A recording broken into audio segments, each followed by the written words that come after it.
اس video کو like کریں، ہمارے چینل کو سبسکرائب کر بیل آئیکن ضرور پریس کریں۔ حضرت یعقوب علیہ السلام، قرآن مجید میں حضرت یعقوب علیہ السلام کا ذکر مبارک 16 مرتبہ آیا ہے۔ حضرت یعقوب علیہ السلام حضرت اسحاق علیہ السلام کے بیٹے اور حضرت ابراہیم علیہ السلام کے پوتے تھے۔ ان کی والدہ ربقہ حضرت ابراہیم علیہ السلام کے بھتیجے بیتوئیل کی بیٹی تھی۔ یہ اپنی والدہ کے چہیتے اور لاڈلے تھے۔ ان کا نام عبرانی میں اسرائیل ہے اور یہ اسرا اور ایل 2 لفظوں سے مرکب ہے، جس کا عربی ترجمہ عبداللہ ہے۔ حضرت ابراہیم علیہ السلام کی جو نسل حضرت اسحاق علیہ السلام سے ہے، وہ اسی وجہ سے بنو اسرائیل کہلاتی ہے۔ حضرت یعقوب علیہ السلام اپنی والدہ کے کہنے پر بیر سبعہ یعنی فلسطین سے فدان آرام یعنی شمالی عراق چلے گئے۔ وہاں انہوں نے 7 سال اپنے ماموں لابان کی بکریاں چرائیں تو ماموں نے اپنی بڑی بیٹی لیا سے ان کا نکاح کر دیا۔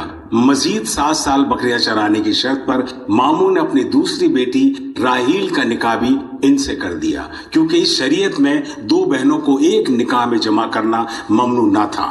اور پھر لیا کی خانہ باندی زلفا اور راہیل کی خانہ بلہا بھی ان کی زوجیت کے رشتے سے منسلک ہوئی اور ان سب سے اولاد ہوئی۔ ان کی اولاد کی تفصیل یہ ہے: لیا بنت لابان سے روبن، شمون، لاوی، یہودا، اشکار، زبولون، اور راہیل بنت لابان سے یوسف اور بنیامین، اور بلہا سے دان اور نفتالی، اور زلفا سے جا اور عاشر۔ بنیامین کے علاوہ ان کی سب اولاد اپنے ماموں کے یہاں ہی پیدا ہوئی، اور یعقوب علیہ السلام 20 سال وہاں رہ کر اپنے دادا کے دارالہجرت فلسطین کے علاقے حبرون میں آ گئے، اور یہاں فلسطین پہنچنے کے بعد ان کا بیٹا بنیامین پیدا ہوا۔ حضرت یعقوب علیہ السلام اللہ کے برگزیدہ پیغمبر تھے اور کنعانیوں کی ہدایت کے لیے مبعوث ہوئے تھے، اور کنعان فلسطین میں انہوں نے عمر کا بڑا حصہ گزارا۔ اور پھر بعد میں جب ان کے بیٹے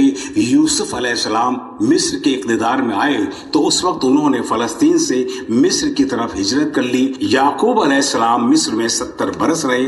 ان کی عمر 147 برس ہوئی۔ انہوں نے وفات سے پہلے یوسف علیہ السلام کو وصیت کی کہ مجھے مصر میں دفن نہ کرنا بلکہ کنعان میں میرے باپ دادا کے پاس دفن کرنا۔ چنانچہ جب یعقوب علیہ السلام کی وفات ہوئی تو ان کے جسد خاکی کو اہل مصر کے طریقے پر خوشبوؤں اور مصالوں سے محفوظ کر لیا گیا